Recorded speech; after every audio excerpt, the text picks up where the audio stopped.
La tensión que se está viviendo en Israel, o en este caso en la administración de Benjamín Netanyahu, empieza a escalar unos niveles que no se pueden creer. Acaba de salir el Frente Israel a decir que ellos tienen indicios, fuertes indicios, de que habría rehenes de Hamás retenidos en los hospitales y por eso los estarían atacando. ¿De qué se trata esto? Vamos a comentarlo.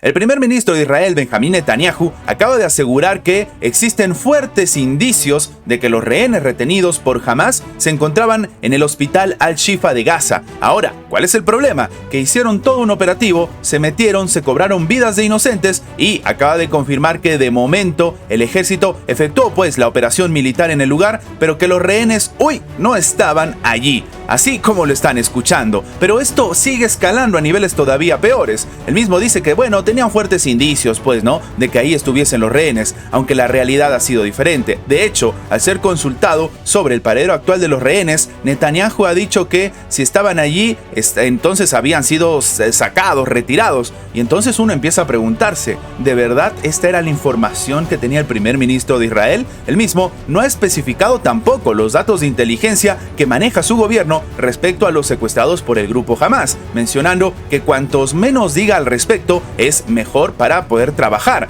Pero entonces, si no se tiene la información y después se dice otra cosa, la comunidad internacional sigue criticando este escenario, que, como hemos comentado, diferentes organismos ya lo están criticando. Y es que en este sentido, lo que se está comentando es que aproximadamente ya van 4 los hospitales que están siendo atacados o incursionados por parte del grupo armado, en este caso del gobierno de Benjamín Netanyahu. Y lo más preocupante de todo es que previamente habían también dicho que bajo los hospitales hay túneles, hay armamento de Hamás, o incluso algunos de estos hospitales servían para entregar algún tipo de municiones o que se estaban utilizando como escudo humano. Pero hasta el momento no se ha podido confirmar ninguna de esta información y tampoco se ha tenido ningún tipo de resultado en las incursiones que se han hecho sobre estos hospitales. Pero la situación va todavía más.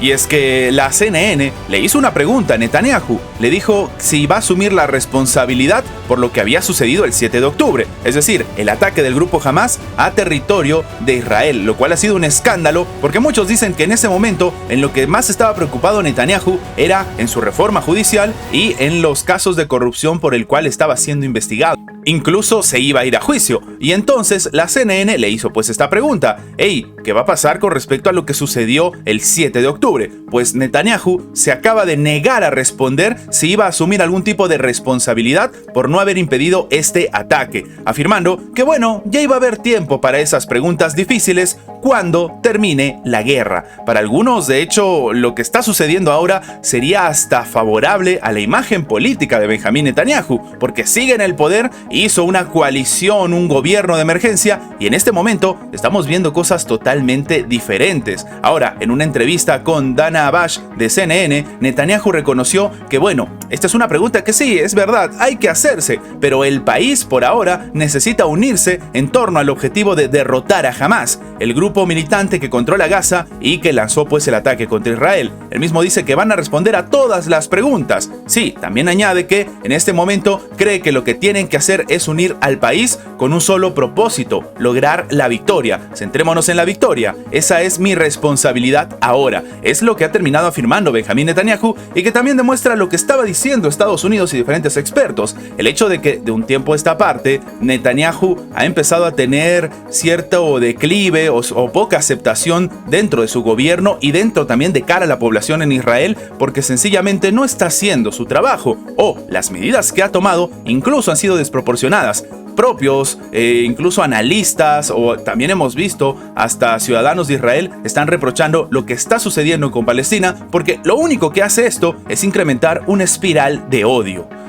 La reunión de los miembros del Foro de Cooperación Económica Asia-Pacífico en San Francisco, es decir, en Estados Unidos, concluyó con una declaración escueta, una declaración conjunta que no hace referencia a la crisis que se está viviendo en este momento, tanto en Ucrania como en Oriente Medio, más específicamente en Israel. Y es que sí, el presidente Joe Biden, de hecho, fue uno de los primeros líderes del país, o de los que forman parte del Foro de Cooperación Económica Asia-Pacífico, en abandonar San Francisco el último día de la cumbre. el primero en irse. Lo que llama la atención es que, primero, la cumbre ha sido hecha, como sabemos, en Estados Unidos, y segundo, en esta reunión que se ha llevado a cabo, no se ha dicho nada con respecto a lo que está pasando entre Ucrania e Israel, tomando en cuenta que Estados Unidos ha decidido no enviar ayuda económica a ninguno de los países porque han preferido sencillamente seguir trabajando, y se ha aprobado un presupuesto que no contempla ayudas para estos países. Pues se demuestra que de repente existe una intención de desligarse de lo que está sucediendo ahora, o de dejar de enviar ayudas, o por el contrario, que no se habla al respecto por la forma en la que está trabajando Estados Unidos, y tomando en cuenta que esto se ha llevado a cabo en territorio estadounidense.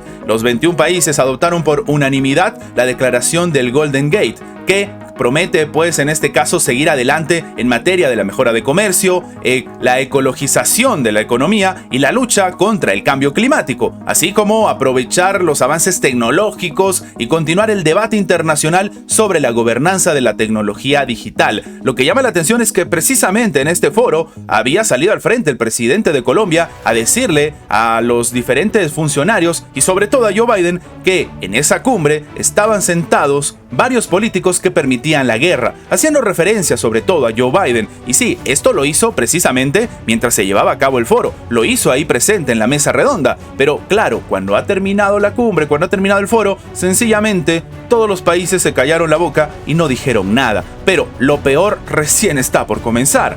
Y es que resulta que en otra nota debemos comentar que la UNESCO, mientras estaba sucediendo esto en la PEC, salió al frente a decir que está lamentando lo que ha sido la semana más letal para los periodistas en cualquier conflicto que haya existido. Así como lo escuchan, el atentado terrorista perpetrado por Hamas en Israel el 7 de octubre ha provocado enfrentamientos intensos, y en el aumento de estas tensiones, la consecuencia ha generado una situación extremadamente grave para la seguridad de los periodistas. Y esto lo está advirtiendo la UNESCO, y sobre todo por parte también de las medidas no solamente de Palestina o del grupo Hamas, sino de Israel. La organización está haciendo entonces un llamamiento a todas las partes implicadas para que respeten y hagan respetar de inmediato el derecho internacional. Y sí, desde el 7 de octubre entonces, la UNESCO ya había confirmado la pérdida de 9 periodistas en acto de servicio durante el atentado de Hamas, pero la situación ha escalado a unos niveles incluso dramáticos.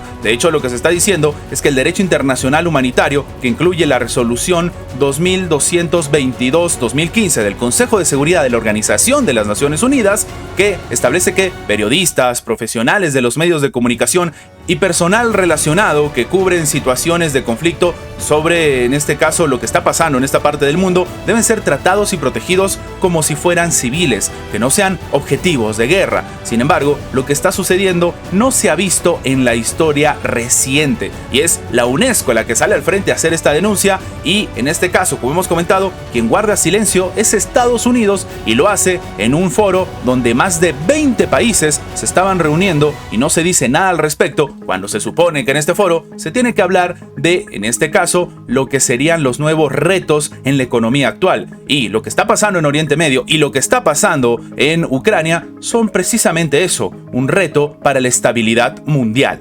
Estas son las noticias más relevantes de la geopolítica actual del día de hoy. Recuerda que tu like nos ayuda mucho a seguir creciendo, pero sobre todo nos ayuda a que esta información llegue a más personas. Y sin más que agregar, nos vemos en la próxima. Antes de terminar con el video, queremos agradecer a toda la gente que se ha hecho miembro del canal, que nos ayudan a mantener vigente este proyecto, a seguir adelante y, como siempre digo, vamos por más.